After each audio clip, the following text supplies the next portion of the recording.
Okay, so hi and welcome back to our Department of Art Visiting Speaker Series. It's Monday. As usual, please activate your cameras and turn off all your mics until we get to the conclusion of the talk, and then you'll have the opportunity to ask questions. So this evening, Catherine Dinazio visits us to share her work. Catherine is Director of Data and Feminism Lab and Professor of Urban Science and Planning at MIT. She will return to UB tomorrow, as I understand, to work with some of you in the Design and Entrepreneurship Studio.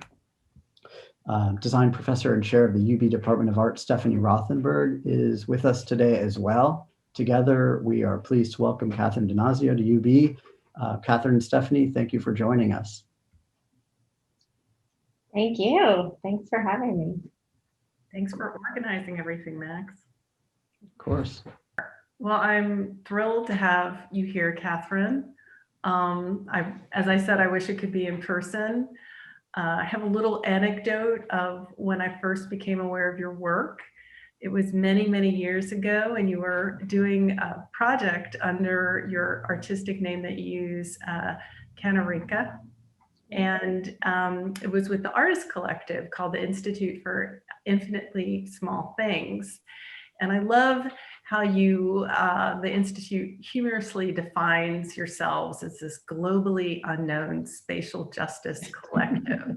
Yes. And it was part of a festival. It was a psychogeography festival, which I won't take too much time getting into, but people do a lot of really interesting explorations outdoors. And it was in Providence, Rhode Island. And the collective was doing this performance out on the streets, a street intervention. And there was a troupe of people in lab coats, and you were acting out the corporate commands. And I'm going to quote just the way that you define it, right? A corporate command is an instruction to the viewer, but it's in a very imperative form. So it's instructing you, as you say, into these abstract modes of being. Live like you mean it, right? You know, we encounter these in media all the time. And so the Institute was interested to see what happens when you would actually take this language literally, like right where it occurs. So I remember a group of people in their lab coats start lying on the sidewalk under a cell phone company, and I don't remember which one it was, but it was still kind of newer in this whole idea of the rollover minutes. Mm-hmm. And everybody was lying on the sidewalk in these lab coats, and they just started rolling over and over, and people had to kind of navigate these bodies, and it was just a really pretty amazing intervention. And then I don't think I saw this one, but when I was looking at the website, I really liked this one too, under a giant sign that said, "Become a believer." Yes. The Institute, you tried to get just, passersby believe in psychic phenomena, right? And you interviewed people in Central Square in Cambridge, and you asked them about their experiences with ghosts and ESP and voodoo. And then this was back in probably early 2000s, I think. I met you more recently through a mutual colleague in 2018 when you were giving a talk in Toronto at this very important exhibition on data visualization called The Diagrams of Power. And it showcased all this really important work about the politics of data visualization. And that's when I found out more of what you were doing, the work on data visualization and defining a more inclusive feminist approach to data visualization, and talking about why it's so incredibly important, especially now. And I'll go more into your formal bio, that your practice is at the intersection of technology, design, and social justice. So it's very important to us, as we're going to be launching in the fall a new Masters of Arts program in socially engaged graphic design and emerging practices. And you speak all over the world about data feminism, the importance of data literacy, feminist technology, and participatory design for urban planning and civic engagement. You run numerous workshops on data storytelling and analysis, which I'm sure you'll be talking more about, and even setting up some scenarios. And I also like this other quote that you organize hackathons for overthrowing the patriarchy. Yes. Yes. It's And working. It's really working. It's working. Great. That's so good to hear. We need to hear that. And you've published in numerous journals, and your art and design projects have won many awards, turbulence.org and the Knight Foundation, and you've exhibited at the Venice Biennale and the ICA Boston. And you're currently in this really incredible position as assistant professor of urban science and planning in the Department of Urban Studies and Planning at MIT, and you're the director of the Data and Feminism Lab.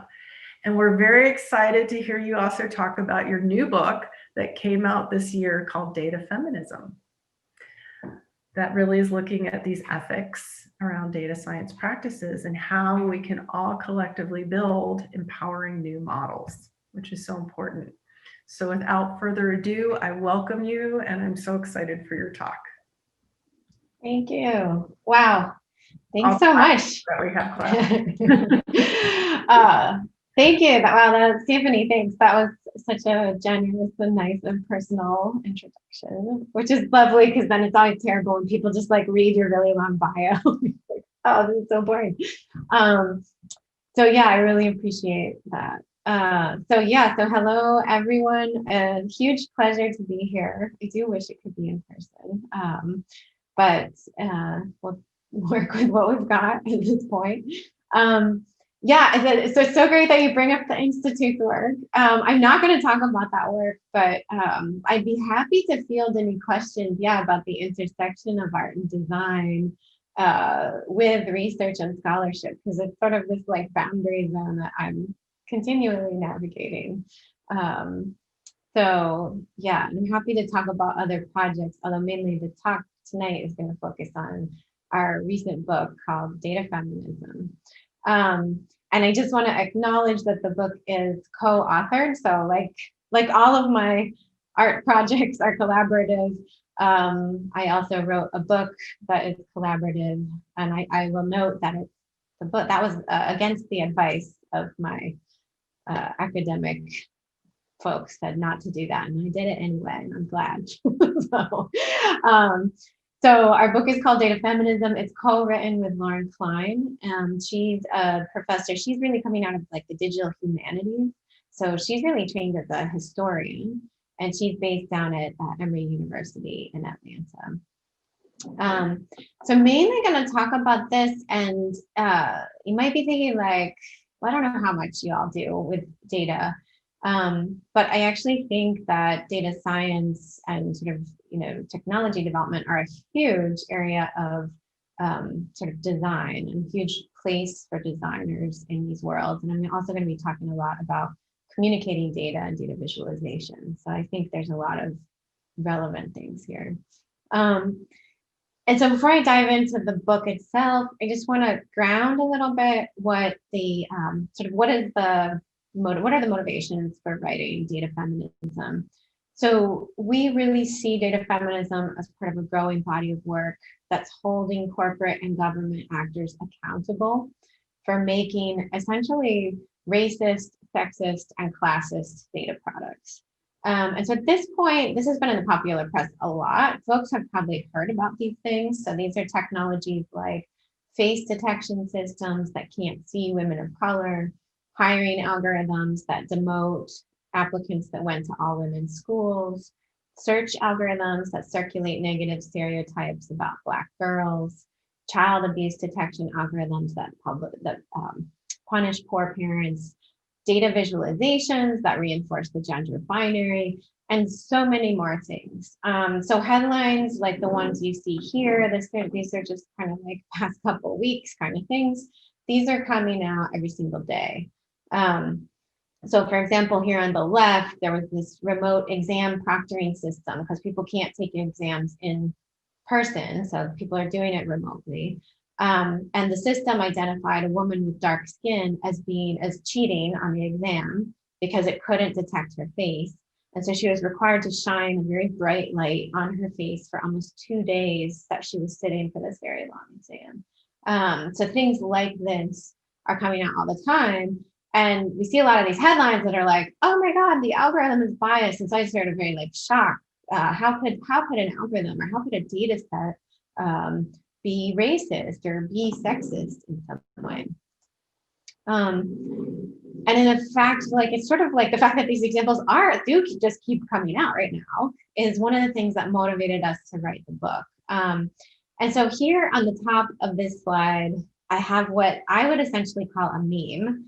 And it's a meme that was made now kind of a while ago, like I think 8 or 9 years ago, by The Economist magazine, in which The Economist said in one of its issues, data is the new oil.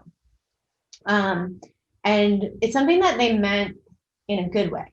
Like they meant oil like money, like as in there's lots of money to be made from oil.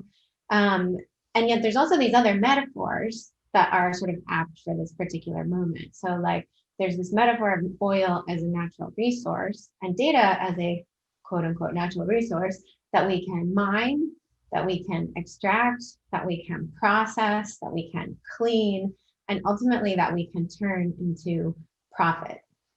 And the question with all of these things, right, is profit for whom? Like who benefited from oil?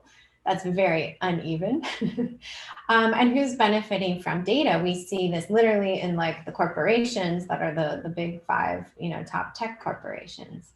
But we mainly see this benefiting folks at the sort of the top of the social hierarchy, let's say. And so this is where, we kind of situate our book as part of a growing body of work that doesn't only include us, it includes many more folks that have come before us, which are essentially pushing back on this narrative of like, data is the new oil. It's something we should exploit and like turn into profit and money. To in fact explain that data is the same old oppression. And we list out some of the inspirations and the books that we draw on kind of heavily for our work. And mainly this work is coming from women of color, from white women, from indigenous people, from immigrant communities, LGBTQ folks, and more.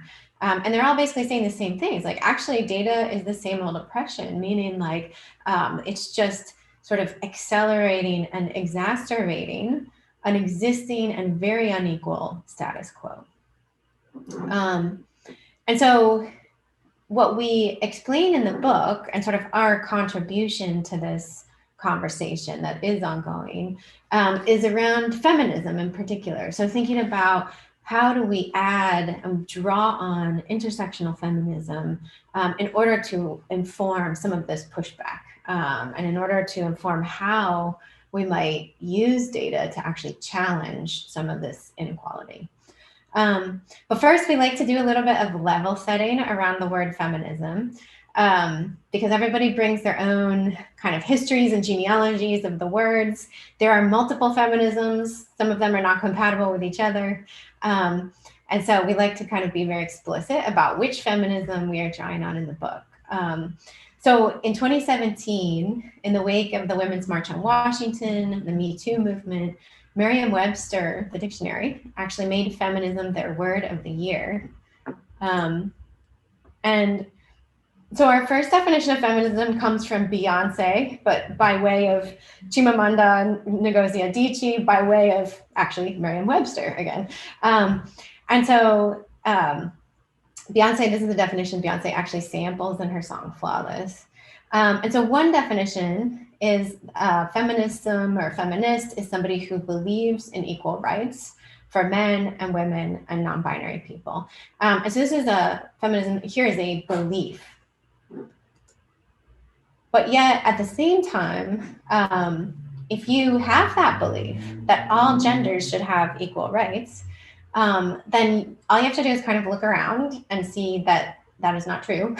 Like that is not realized, that belief is not realized in the world. And thus feminism implies a kind of commitment to action. So it's also organized activity on behalf of women's, trans, and non-binary people's rights and interests. And so feminism is belief, it's action, and then it's also a set of theories and ideas.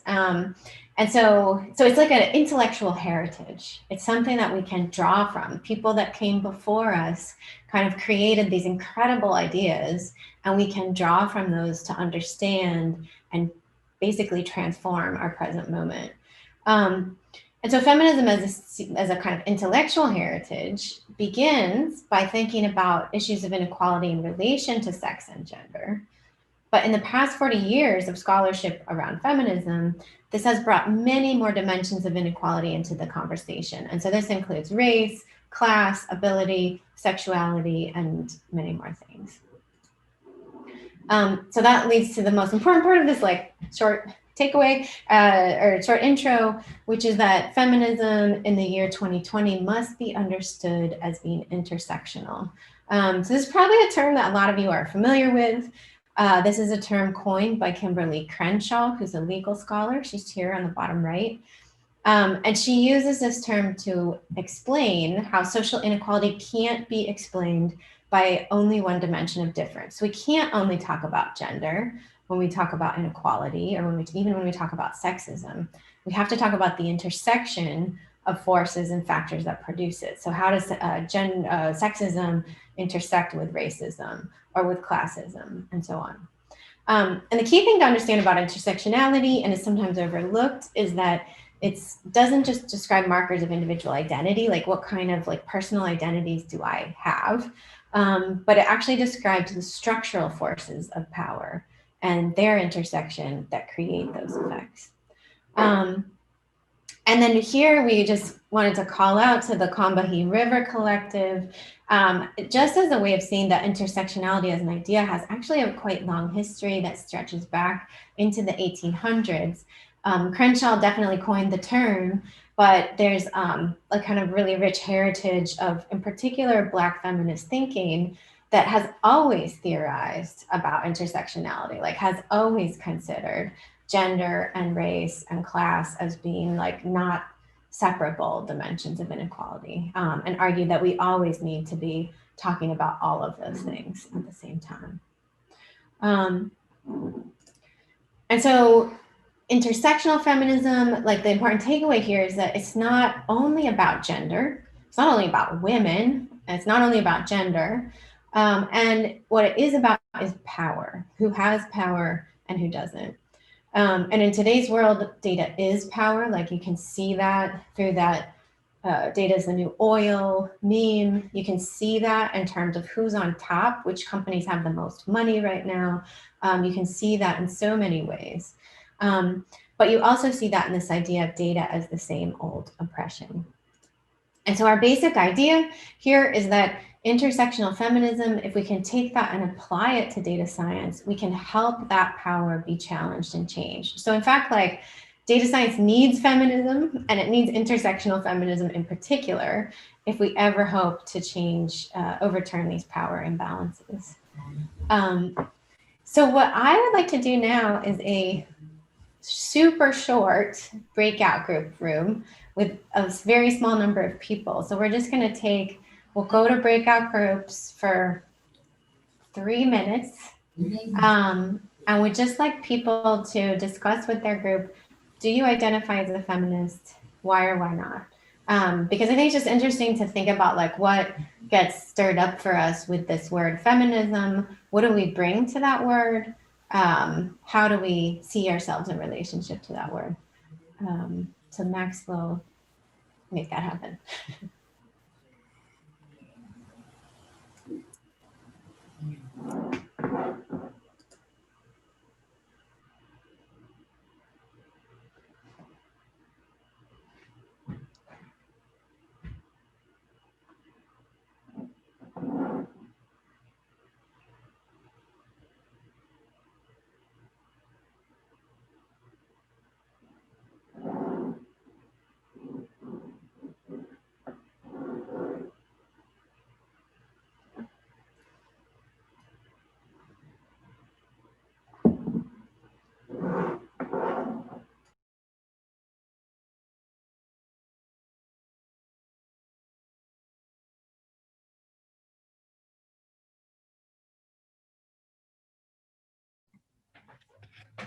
Everybody should be in their room.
Oh, hey Max, maybe you can close the rooms. I can't chat you for some reason.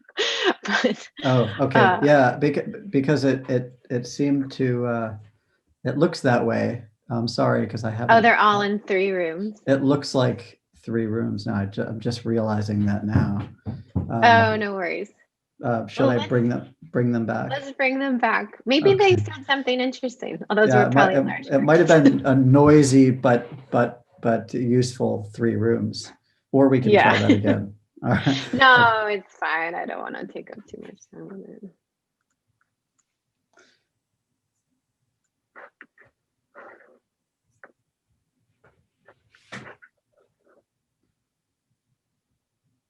Okay. Ah, there you go.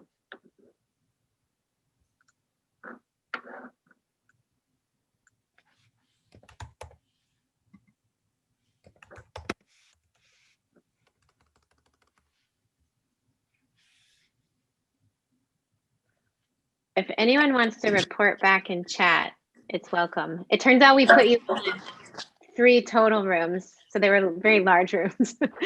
So if anyone wants to, yeah. I see That's that, right. yeah. Jessica, I'm wondering, did anyone in the room talk? Because it was such a big room.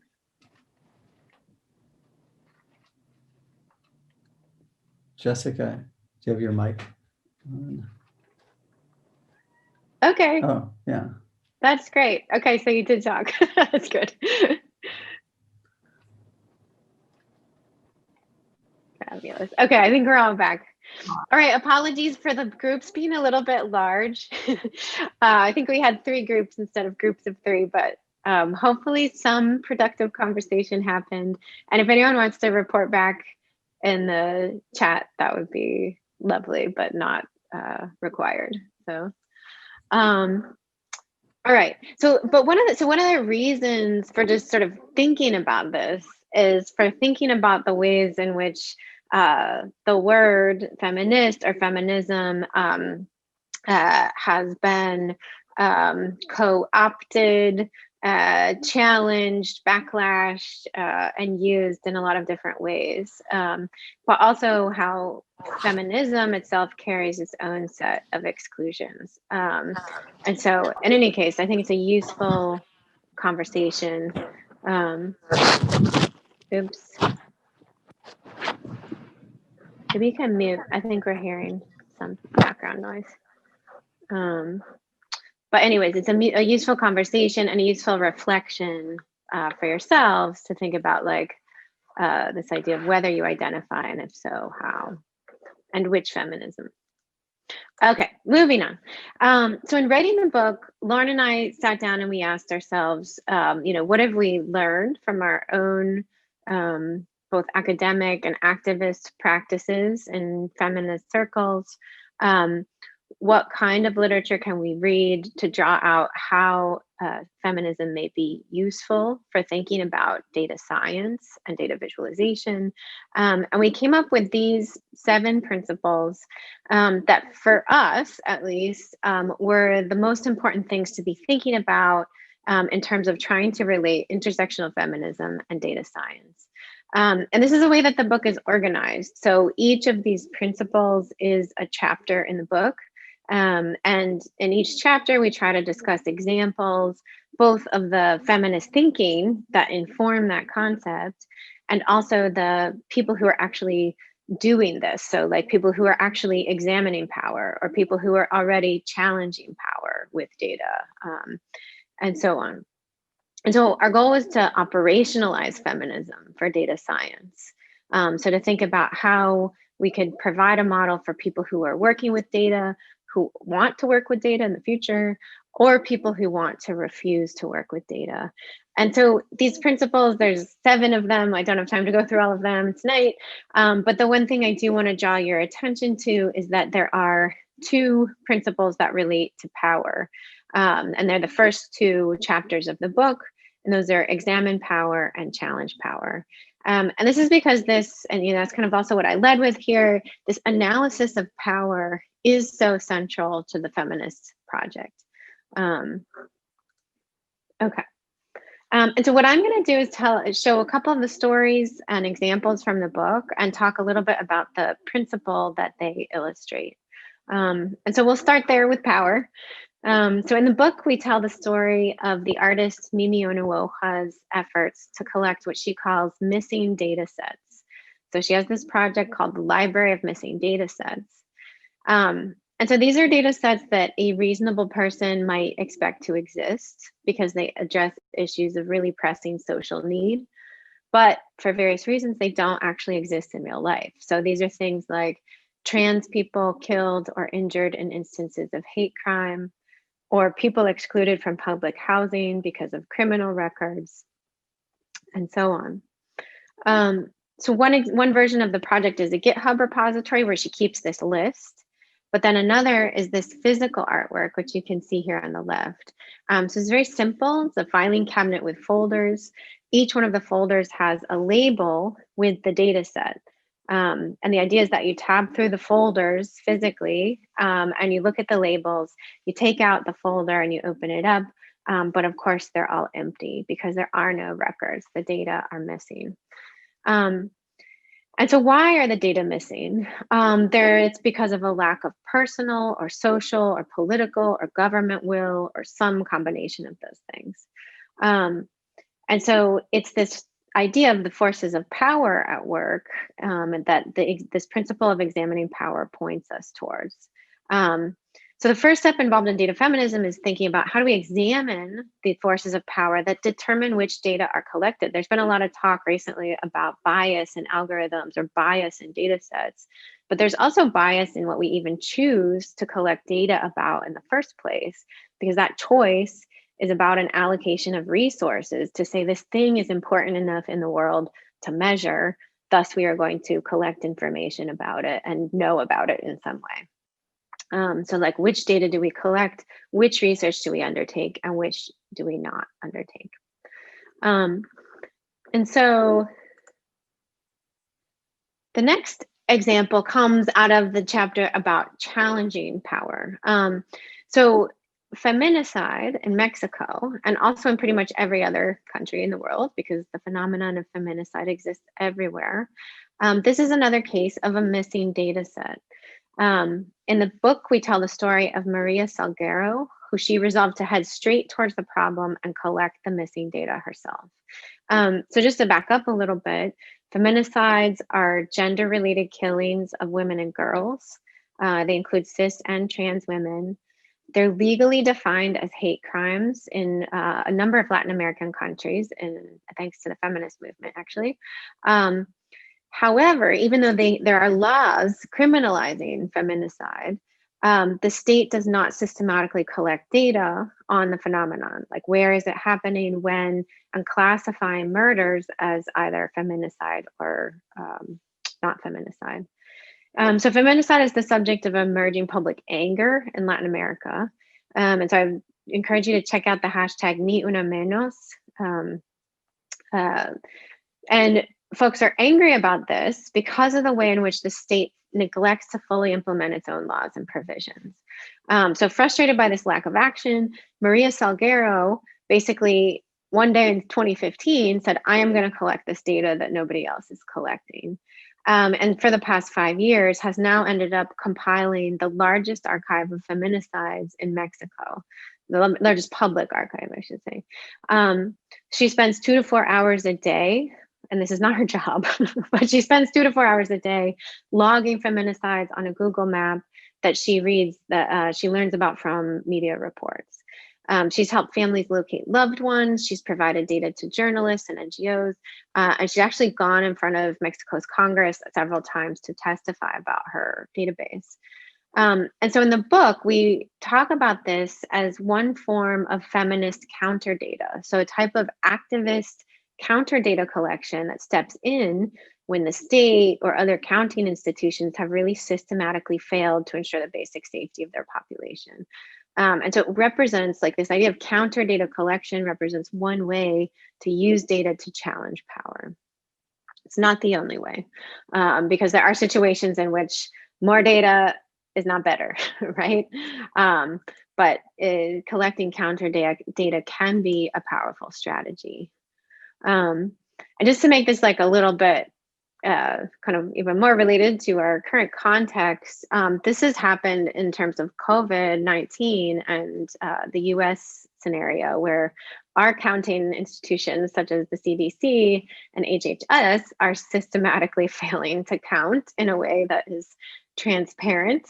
And so what we've seen is the upspring of these basically external to the state counter data collection efforts. So things like the New York Times case tracker and the COVID tracking project, and then bolstered by groups like Data for Black Lives, who are leading a campaign to really press states and counties to release data by race and ethnicity, so that's not systematically being counted, even though we know there's all these disproportionate racial impacts. And then same with actually sex and gender data as well. That's another thing that we are not systematically counting and releasing in terms of COVID-19 data. But challenging power doesn't only have to be about collecting counter data. So it can also be visual, and it also can be really quite simple, as this visualization by Andy Kirk shows. So this is a circle. So it's a data visualization, but it's sort of meaningless, right? Because we're showing 100% male presidents. So imagine it's a pie chart, but like the pie is like in one category, right? But this is simple and it's funny. And so this idea of challenging power takes place anytime a decision is made to turn your lens, to turn your focus to unequal systems of power and taking those as your main object of attention. So I want to talk a little bit about another principle, which is embrace pluralism, that comes out of the book. So this idea of embracing pluralism, it comes from Donna Haraway. And this is the idea that the best knowledge, or for you all, the best design or the best art, comes from bringing together multiple perspectives. And Donna Haraway actually calls this feminist objectivity, because she's like pushing back against the idea that there can be this one genius, objective, universal explanation for something that's going on in the world. And so in this idea of feminist objectivity, knowledge is not top down, but it's actually created through dialogue, through exchange, and through relationships. And by bringing together multiple sort of grounded perspectives, we get a more complete picture of the problem at hand. And so we see this work going on in the example of the anti-eviction mapping project. So this is the map that you see here on the left. They're also known as AEMP. So they're a self-described collective of housing justice activists, researchers, data nerds, artists, and oral historians. So since 2013, the AEMP has worked to quantify and to organize around the housing crisis in San Francisco. They make maps. They make a lot of maps. If you go to their website, they have like over 100 maps right there.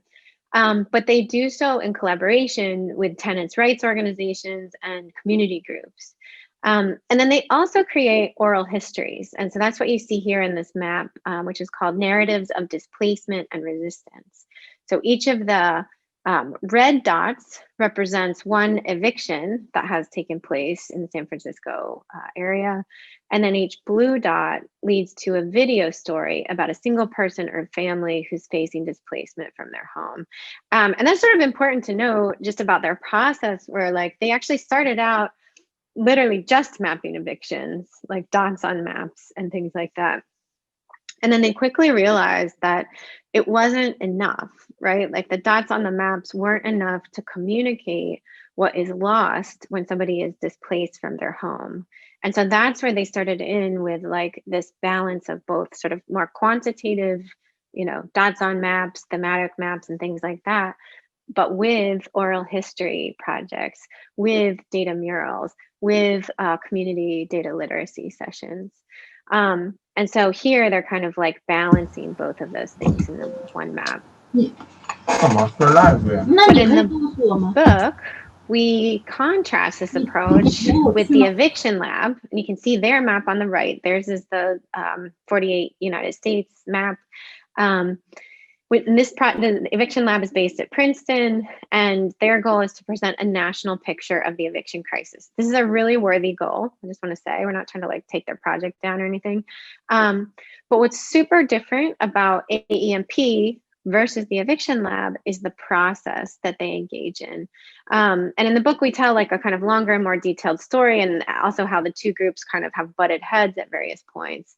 But the long and short of it is that in the eviction lab, really, for them, the project is really about the production of this beautiful visualization that shows the national eviction crisis that they get credit for, basically. So that's like about their original research, their visualizations, and their data science.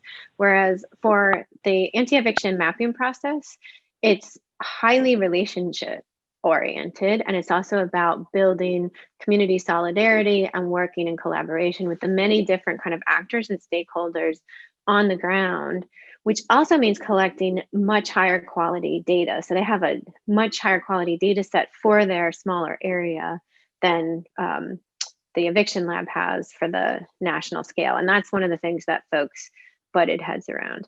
And so on the one hand, we have the eviction lab who's really prioritizing size and scale. And then we have the anti-eviction mapping project who's emphasizing data quality, and then of course, relationships and process.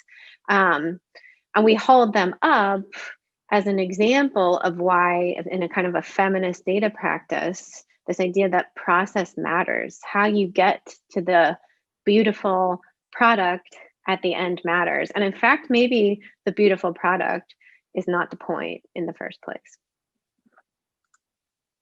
But then it does raise this kind of thorny question for designers, especially, I guess I would say, because if we're like talking about having this very pluralistic design process where we invite many people into the equation and we do all this like deep listening and co-creation and so on, we can't bring literally everybody's voice to the table. So how do we prioritize, and who do we prioritize in a design process? And so here, following the work of folks like Sandra Harding and Patricia Hill Collins and Xiaowen Bartzel, a feminist design perspective takes power into account and centers the experiences of people at the edges and the margins first and foremost. So what does that mean? It means kind of like looking at what is the, what kind of thing are you designing? And that you can imagine in this like theoretical example, there's this like group of people in the middle, which represent the majority of people who might use said thing that you are making. And so, but instead of designing for that middle, you actually look to who's at the edges first. And we mean who's at the edges from a kind of power and positionality standpoint. So from a gender standpoint, from a race standpoint, from an ability standpoint, and so on. And the idea there is that actually by designing for those folks at the edges, we actually design to support everybody. I mean, very kind of similar to that idea of like universal design. And this is also really in line with the principles of the Design Justice Network, which actually folks here might be really interested in checking out and becoming members of. And so one of their principles is we center the voices of those who are directly impacted by the outcomes of the design process. So really thinking about like who has the potential to be most harmed by this thing that I'm making, and that's who I will seek out, and that's who will be part of my process, and that's who I will build relationships with. Okay, so if it's not already apparent, the principles of data feminism apply to every stage of a data science project. From inception and funding to production, circulation, and impact in the world. So it's not only about like the data set, it's not only about the visualization. So the previous examples have focused on the issue of power and people. And here we want to talk a little bit about the principles of rethink binaries and hierarchies, and the principle elevate emotion and embodiment in one example. So feminism takes on, since an early kind of days of feminism has always taken on the binary. And so we can think about that as the gender binary. So typically a binary is defined by a hard distinction between two groups. And feminist theory really helps us think through that men and women binary. And as we say in the book, usually when we see a binary, it's usually hiding a hierarchy. And so the distinction between the idea of man and the idea of woman is an obvious reference point. There's more than two genders, as we know, and no one gender is any better. But one of the key moves of feminist theorists is to take that critique of the gender binary and use it to question other binaries and hierarchies that we encounter in the world. So things like the distinction between nature and culture, is that really a binary? Or the distinction between subject and object, is that really a binary? And this example takes one of these false binaries on. And this is this artificial distinction between reason on the one hand and emotion. So typically in this like sort of Anglo-Western context, we've been taught that reason is somehow better than emotion. And we see this play out a lot in data visualization. So best practices for data visualization often involve a kind of a clean design, a minimalist aesthetic, a kind of like just the facts, ma'am presentation. But why? And this is a question we ask in our chapter 3, which is a lot about visualization. Why do we value this kind of minimalism, especially when research has shown that we interpret these aesthetic choices really emotionally. So we actually start, when they're minimal like that, we actually start to see them as being more truthful than they actually are. So in the book, we contrast these two charts. You can see one chart is about US gun deaths, and the other chart is also about guns and shooting, and it's from the Washington Post. It's sort of like a more generic bar chart. In the periscopic gun deaths visualization, it's actually animated. You can go look at it. And each of the people killed by a gun is represented by one of these arcs that goes across the screen. They're traced one by one on the screen, and they start out slow, but then they get faster and faster. It's really overwhelming to watch it. It's almost unbearable. And that's sort of the point that the visualization makes. It's an epidemic. But then when this came out, folks in the visualization community were like suspicious of it. They regarded it as like an opinion piece. It wasn't seen as being as scientific or as real as, say, this sort of more anonymous bar chart down here on the bottom left. But a feminist approach would say that it's not a problem at all that something like this makes us feel things. And in fact, it's a more compelling visualization because it blends reason and emotion. And so rebalancing that, especially in data visualization, allows us to open up the data communication toolbox and to focus on what really matters in a design process, which is honoring context, listening to experience, and then using all of our tools and skills to challenge imbalances of power that we encounter in the world. And so I think I will, let me see for time. Yeah, maybe I'm just going to move here to the last point. So the very last point I want to make is something we say right at the beginning of the book, and we say it right at the end of the book, but then I actually feel like we didn't devote enough time to really making the point, because we kind of say it in passing in both places.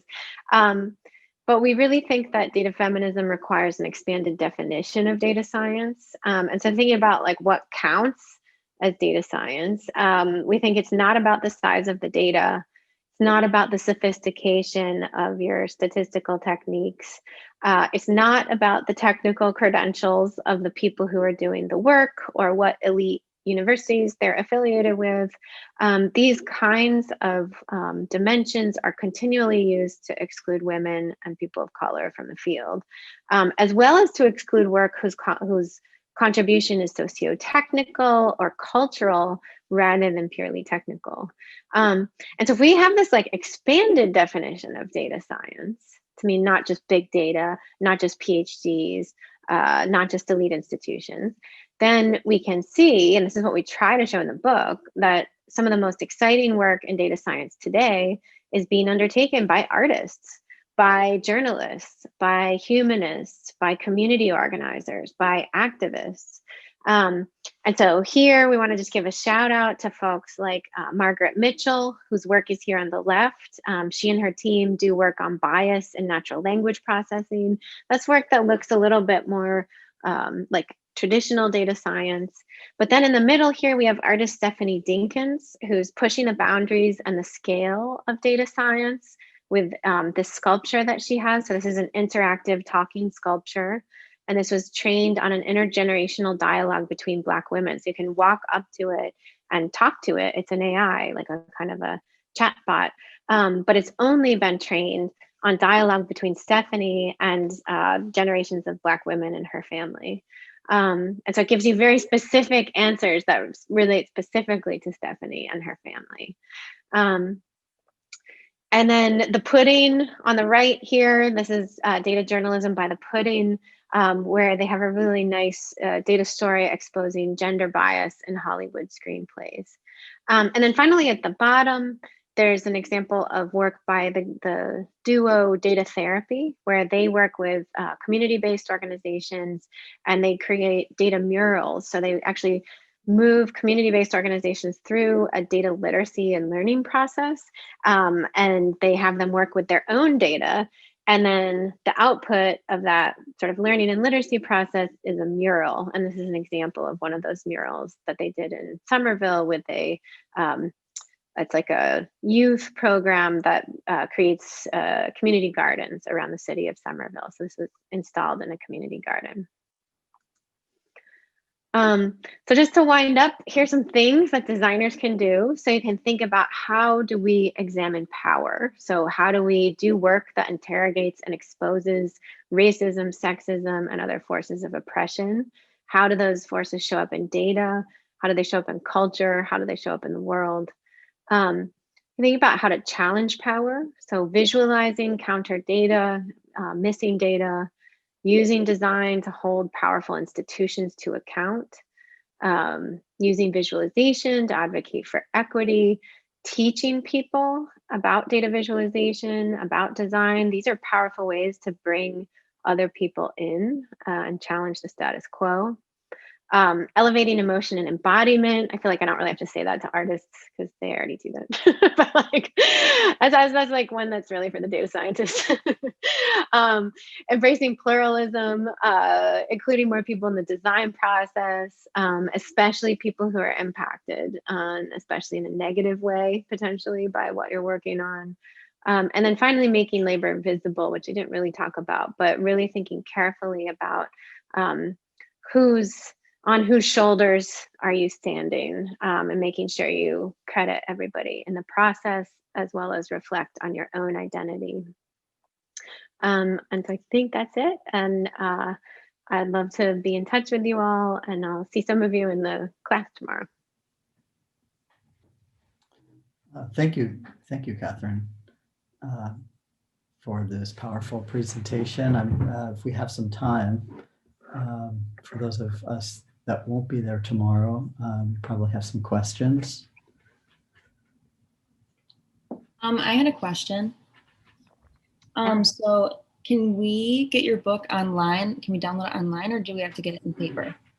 Yes, thanks. That's a great question. I didn't even plant you in the audience. Yes, if you just Google data feminism, and like the first or second result that comes up is probably our book. It's published in an open access way. It's on the MIT Press has this website called PubPub, and that's where it's published. If somebody has a second to go out and look for the link and paste it in the chat, that would be great. But yeah, it's open access, and you can just read it now. Okay, great. Thank you. And there's the link that Dina just posted. Thanks, Dina. That's great. I have a question. I'm just curious, like the data that you guys are collecting, is it just United States or throughout the whole country? Yeah, so that's a great question. The examples that we show, and we're pretty specific about this. At first, we had goals about trying to make them more international, and then we realized that it's sort of out of the scope of our ability. And so they're pretty US centric, although we do pull in examples from Latin America. And then I think we have a couple examples of this really creative work going on in Africa by this organization called Data Zetu, where they do fashion shows with data, which are amazing. But yeah, I would say like kind of coming from a more of a US based context. I've kind of a very broad question, so I apologize for that in advance. But I was just wondering, when you're talking about the activism around counter data, with so many platforms for communicating information of competing data, that appeals to, different data sets that appeal to very different communities. I'm just wondering if you kind of envision any kind of systems or methods for sorting or filtering, or actually more specifically directing that kind of counter data. Yeah, you mean like, do you mean like sort of indexing the counter data themselves so that you can find better like data sets about different things that were collected by others? Or more that, I guess I was just wondering about like how you direct how you direct like an opposing implication as a result of data that's collected, a kind of counter data that's collected. How do you feed it back so that it's not just kind of more and more information, but that it's directed in a way that might be useful? Totally. Yeah. I think that's a great question. And I think in different domains of counter data, like people are doing different things with it. So I can give you the example that I've started working with more now. When I was doing the research for the book, I was really just so impressed by the work of Maria Salguero in collecting that information on feminicide. And so I've now gone further and started collaborating with some activists on who collect that data. So Maria is not the only one who's doing that kind of work. There's folks actually all over the world at this point that we've learned about her doing these counter data collection efforts. And even just on that same topic, we've started interviewing those folks. And even on that same topic of feminicide, people do very different things with the data. So in some cases, like Maria, for her, it's about just really having it and putting it on that map. Like that's the point. And then anything that flows from that, like the media attention and stuff like that, is great, but it's not her goal necessarily. Whereas another group that collects that feminicide information in Spain, what they do with it is like every 5 years they publish this massive report, which then they take around to policymakers and try to use to lobby them for like changing laws, for allocated resources and things like that. And then in other cases, some of these feminicide collection efforts are related to social movements. And so it's really about like building solidarity with feminist social movements. And then it's about like turning people out into the street based on when a case would happen. And then they would like alert people and say, okay, it's time, we need to go out and protest. And so I think so I think it really varies. But in general, almost everybody does something with the data. Like it's usually not just like sitting there, even in like Maria's case where she's not publishing all these policy reports or anything, her story has been picked up so much by the media. Like she's really become quite famous both in Mexico and internationally for doing this work. And so I would say like that in itself is its own kind of influence, or sort of like a place where the story of the database has like traveled, and so like that's another way that I think it impacts. So yeah. And then I would say again, like there's these very human impacts. So a couple of the organizations that we interviewed, they use their data to then make connections to the families of the people who have been murdered, and then some of them run programs to support the families of survivors. And so like it translates into kind of very direct sort of like relational work with them. So yeah, so very varied. And so I would say there's no, like, because even on that one issue area, there's no uniformity to like, what is this for? And there's no one measure of like, what does success look like? Or what's the theory of change? I think they almost all have different theories of change or something. Does that answer your question? Yeah, thank you. I'm just also scanning here I know there were a couple of other things that came up for you. I'm looking back through the scrolling chat here. I have a question. Can I? Oh, yes, please. Okay. Has there been any like has this like data gone towards creating new legislature or laws? Like, is there anything like that is now in place because of it? A great question. Not that I myself could directly connect. No, but I would say like the feminist movement around Latin America, I think, is largely behind a lot of the legislation changes in Latin America around feminicide. But it's not only about these data collection efforts. Like it's much more than just that. And I think that would be my like my caveat about like how much importance do we place on data itself versus like all the other work that goes into transforming the world, right? Like data are important and information is important to have. And it can be, unfortunately, particularly important for people who are marginalized or people who are minoritized in order to make a case that to people in power that things should change. But I think data on their own, data on their own don't do that work. Like it's like people mobilizing data do that work. So yeah. And then there are cases where, we've been collecting data forever and nobody changes anything. so I think that's also very true and unfortunate reality as well. So I think it's always good to keep in mind what are the kind of like limitations. Like I don't want us to give too much agency to data or information because I think by itself it's in a vacuum. Thank you. Thanks.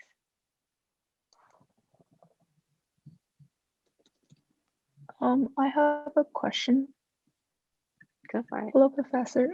So as you mentioned in the beginning of your presentation, you said that data science is a field full of oil, but it seems like data feminism is not, because like the example you gave, the women who works on feminicide in Mexico, like she spent hours every day just to work on it voluntarily. So how would you encourage and drive more people to dive into this field and to fill in all the blanks for data feminism? Yeah. If it's not profitable. Yes.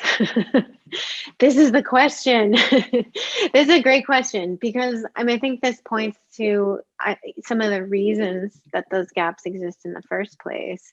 And it relates to a point that we make in the book about data about women's bodies specifically. So like we talk about the case of Target, the company Target, they did this like predictive algorithm to say when they thought a customer was pregnant, and they were quite right about it. And it turns out they ended up sort of like inadvertently communicating that a teenage girl was pregnant to her family because they sent her all these like pregnancy coupons or whatever. Mm-hmm. And so there's that case which became very famous. And we contrast that with the case of maternal mortality data in the United States, which like we actually do not, this is a little bit changing now, but we have not had a comprehensive federal information about maternal mortality in the US, especially broken down by race. And so it's sort of like, on the one hand, it's like we find out we have data on things that are profitable. So we have data on when women are pregnant so that we can sell them crap, and then we don't have information on when women are dying because like, who cares? Like they can't buy stuff. So, I mean, it's like super cynical about that, but I think it does point to this larger problem, which is like, why did those gaps exist in the first place? And I think fundamentally there is a question of money and resources at the bottom of this. And so like, not only do we have to work at filling those missing data gaps, let's say, but we also have to work to re-engineer the systems that produce that world, because that world is messed up, right? So that's not a world that I want to live in personally. And so I think we have to like take those larger structural transformations. But I do want to answer your like actual question, because like I think too, in a pragmatic way, there are, and this is why I'm excited about particular fields right now. Like I'm excited about the arts, about journalism, about library and information science.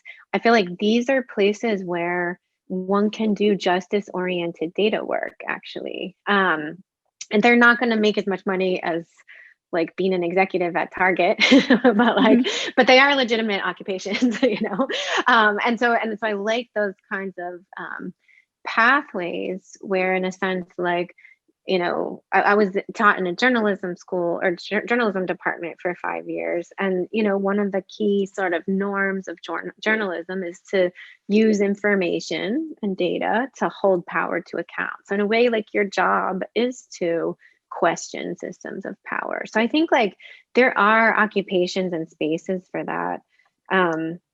beyond just like, yeah, volunteer labor, which is obviously challenging to have many jobs and some of them being volunteer jobs. So, yeah, Thank you. thanks.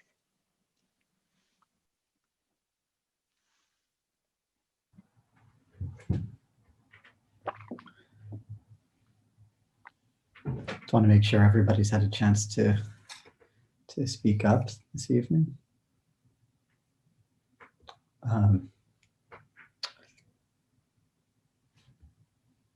Catherine, again, thank you very much for making the time to be with us tonight to share this important project. Thank you. And I'm sure that, well, the conversation will be continuing tomorrow. If there's anything else to be said about that, or we'll just stay tuned. Thanks. Thank Thanks you. for all your chats. Yeah, I appreciate it. Thank you all for coming and taking your time on the Zoom. I know everyone's on Zoom all the time now. So I appreciate that you spend some of your Zoom life with me. So, no, thanks for having me. And yeah, I'll see some folks in the class tomorrow. Okay, and everyone make sure to note the link to this book, and we'll see you the next time. All right. Awesome. Thank you. Good night. Thank you. Good night. Thanks so much. Thank you. Thanks. Have a good one. Good night. Thanks. Bye. Thank you.